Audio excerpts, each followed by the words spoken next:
조영근입니다. 오늘 14차 시 열정적이고 몰입하는 조직 만들기를 가지고 말씀을 드리겠습니다. 먼저 여러분, 열정적이고 몰입하는 조직을 만든다는 것, 경영진, 다시 말씀드리면 리더 입장에서 볼 때 중요한 문제가 아니겠습니까? 여러분, 경영자가 하는 일이 경영 아니겠습니까? 그래서 경영과 열정이 어떻게 연관을 가지는지 한번 보도록 하겠습니다. 먼저 여러분, 그래서 저는 제목을 경영과 열정이다, 여러분 이렇게 한번 지어보겠습니다. 자, 그럼 먼저 열정을 말씀드리기 전에 경영에 대해서 기본적인 개념을 한번 설명해 볼게요. 경영이 뭔지 모르는 사람은 없습니다. 그래서 제가 경영에 대해서 가장 쉽게, 가장 간단하게 말씀을 한 피터 드러커, 여러분 경영학의 아버지라고 불리우는 피터 드러커 얘기를 해보겠습니다. 드러커는요, 경영에 대해서 두 가지로 말합니다. 경영은 첫째, 사람에 관한 것이다. 여러분, 사람에 관한 것이다. 두 번째, 경영은 목표를 달성하는 기술이다. 여러분, 심플하죠? 경영은 뭐냐? 사람에 관한 것이고, 두 번째, 경영은 뭐냐? 목표 달성의 기술이다. 여러분, 이걸 묶어보겠습니다. 이걸 묶어보면은요, 우린 이렇게 한마디로 정의할 수 있습니다. 경영이란 사람을 가지고, 사람을 통해서 목표를 달성하는 기술이다.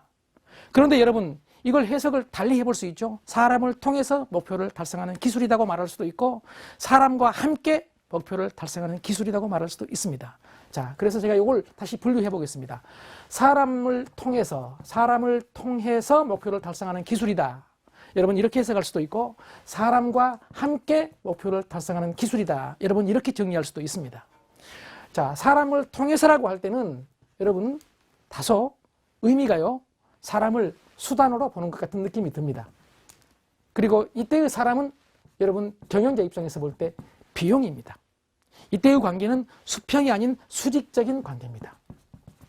그런데 만약에 사람과 함께라고 하면은요, 근로자와 함께, 직원과 함께, 고객과 함께라고 하면은 그때 여러분, 그 사람은 수단이 아니라 여러분, 목적이 됩니다. 그때 사람은 비용이 아니라, 인건비가 아니라 여러분, 투자가 됩니다. 그때의 관계는 수평 관계가 되는 거예요. 수직이 아니라 여러분, 수평 관계가 됩니다. 여러분, 사람과 함께 목표를 달성하는 기술, 여러분 이걸 기술이라고 불렀습니다. 이 기술을 피터 드러커는 리더십 이렇게 부른 것입니다. 여러분, 경영자는 뭡니까? 리더입니다. 리더. 리더의 기술이 리더십입니다. 다른 말로 말씀을 드리면 경영의 기술이 여러분 리더십인 겁니다. 그런데 그 리더십이 지금 말씀드린 대로 두 가지로 사람을 통해서 목표를 달성하는 기술이냐, 사람과 함께 목표를 달성하는 기술이냐. 조직에 따라서 사업 분야에 따라서 아마 어느 쪽이 더 강조되어야 할지 다 다르게 생각하겠지만, 일반적인 흐름은 보시다시피 사람을 통해서보다는 지금은 사람과 함께입니다. 그래서 여러분, 사람은 그게 리더든 팔로우든 목적이 되어야 됩니다. 그리고 여러분, 인건비는, 그리고 사람한테 나가는 돈은 투자가 되어야 됩니다. 그리고 관계는 수평적으로 바꿔줘야 됩니다. 여러분, 사람을 통해서, 사람과 함께, 자, 사람을 통해서 할 때 제가 이렇게 정의를 해보겠습니다. 먼저요, 사람을 통해서 수단으로 볼 때는 다소 인간의 육체적인 몸이 중요합니다. 그리고 그 다음엔 여러분, 두뇌가 중요합니다. 두뇌에서 나오는 것이 여러분 뭡니까? 지식입니다. 그러니까 기업 경영자 입장에서 볼 때 사람을 고용할 때 몸만 고용하면 이거 수단입니다. 자, 두뇌를 고용했다. 이것도 수단적입니다. 그런데 만약에 사람의 몸과 두뇌뿐만 아니라 마음까지, 여러분 마음까지 고용할 수 있다면 이게 뭐가 되겠습니까? 이제는 수단으로 마음을 고용할 수는 없습니다. 그래서 우리는 목적으로 또는 목표로 패러다임을 바꿔야 된다는 얘기입니다. 여러분, 자, 몸만 고용됐습니까? 여러분 중에서 혹시 직원이 계신다면 직원한테 묻겠습니다. 여러분은 몸만 바칩니까? 몸과 두뇌를 여러분 직장에 투자합니까? 그리고 몸과 두뇌와 마음까지 투자하십니까? 여러분, 성공을 위해서는 몸과 두뇌와 마음까지 투자해야 됩니다. 여러분, 경영자의 입장에서는 어떻겠습니까? 직원들이 몸만 투자할 수 있도록? 아닙니다. 지식까지 투자할 수 있도록 해야 됩니다. 그런데 더 나아가서 경쟁의 시대에 경쟁에서 이기기 위해서는 직원들의 몸과 두뇌와 마음까지 투자할 수 있도록 해야 됩니다. 여러분, 직원이 몸, 두뇌, 마음까지 모두 투자할 수 있도록 하는 것, 열정적인 조직 만들기입니다. 몰입하는 조직 만들기입니다. 아마 전 차수에서 몇 번 장의력 차수에서 말씀을 드렸겠지만은 유명한 경영 컨설턴트이면서 경영 사상가인 게리 해멀은요.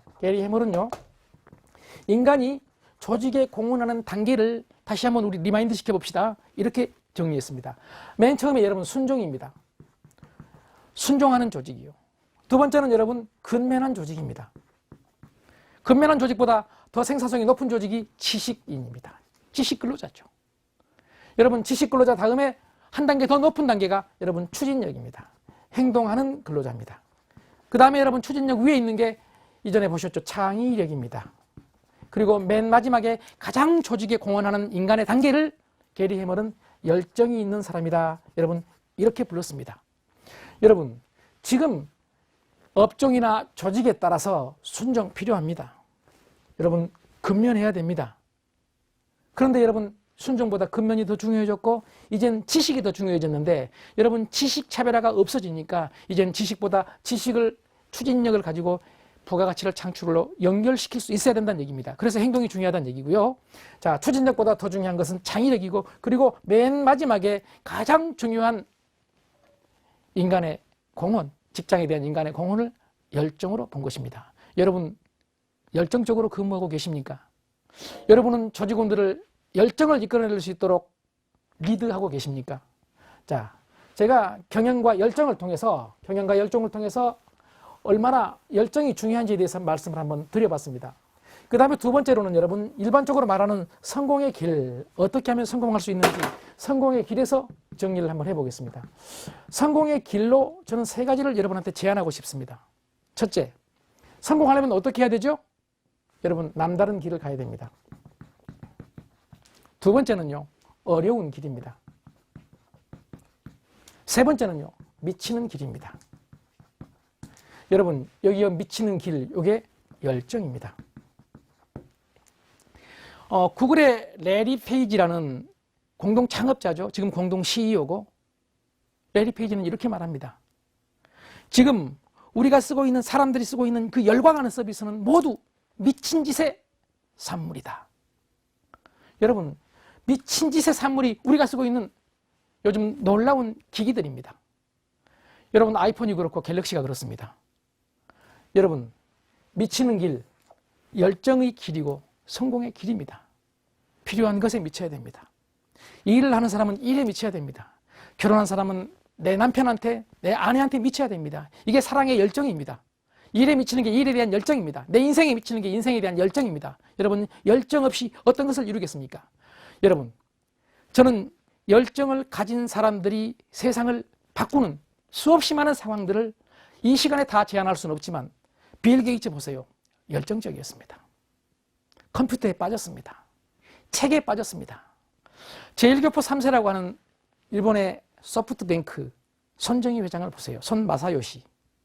여러분 그는 창업한 이후로 20대 초반에 거의 3, 4년간 간 분야가 안 좋아서 거의 몇 년 살 수 없다는 진단을 받았습니다. 당시에. 그리고 병원에서 3년에서 한 4년 정도 입원해 있었는데요. 그 3, 4년 입원한 기간 동안에 놀랍게도 본인 말에 의하면 4,000권의 책을 읽었다고 합니다. 그래서 평생 써먹을 수 있는 미천을 병원에 누워서 만들어냈다고 합니다. 여러분 3, 4년 동안에 3,000권, 4,000권의 책을 읽을 수 있는 그 열정이 빌 게이츠로 하여금 소프트뱅크의 손정희로 하여금 지금 소프트뱅크라는 왕국을 만들게 한 겁니다. 여러분 잘 아시다시피 중국의 IT 기업들이 뜨고 있죠. 알리바바라고 들어보셨죠? 인터넷 기업인데 지금 아마존을 능가할 정도로 이번에 아마 미국의 증권 시장에 상장이 되는데요. 상장되고 나면 이게 대박이 날 거라고 합니다. 그런데 여러분 알리바바를 만든 사람은 마윈인데 이 중국의 마윈이 만든 알리바바가 대박을 내는데 여러분 이 대박 내는 과정에서 놀라운 것은 놀랍게도 손정희라는 소프트뱅크 회장이 지분을 34%를 가지고 있다는 것입니다. 여러분 손정희는요. 아무도 거들떠보지도 않는 알리바바에 아무도 투자하려고 하는 알리바바에 투자를 했습니다. 그리고 지금 수백 배, 수천 배, 수만 배의 수익을 거둔 것입니다. 여러분 IT 분야에는 나름대로 최고의 열정과 몰입한 결과 알리바바의 미래를 본 것입니다. 여러분 손정희 회장은 그렇게 지금 일본에서 최고의 부자가 된 것이고 세계적인 IT 기업의 리더가 된 것입니다. 마지막으로 세 번째, 그렇다면 왜 열정인지에 대해서만 간단히 말씀드려 보겠습니다. 왜 열정이 필요하냐 그런 얘기예요. 여러분, 열정은 뭡니까? 정신적인 능력이죠. 다시 말씀드리면 이 정신적인 능력인 의지력이란 말이에요. 이 의지력, 즉 정신적인 능력의 특징이 뭐냐 하면 한정된 자원이라는 얘기입니다.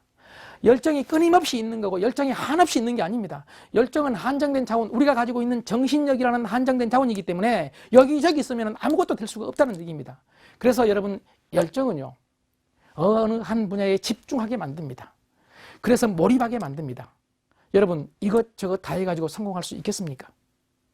어느 한 분야, 내가 잘할 수 있는 분야, 미래 가능성이 있는 분야에 집중적으로 투자해서 집중적으로 한정된 자원을 투자할 때 우리는 몰입을 할 수 있고 그 몰입을 통해서 놀라운 생산성 혁명을 일으킬 수 있는 것입니다. 여러분이 할 수 있는, 여러분의 가능성이 있는 분야는 어떤 분야입니까? 끊임없이 발굴해서 여러분 열정을 가지고 한정된 자원을 그곳에 집중적으로 투입해 보시기 바랍니다. 미래가 바꿔질 것입니다. 여러분 고맙습니다.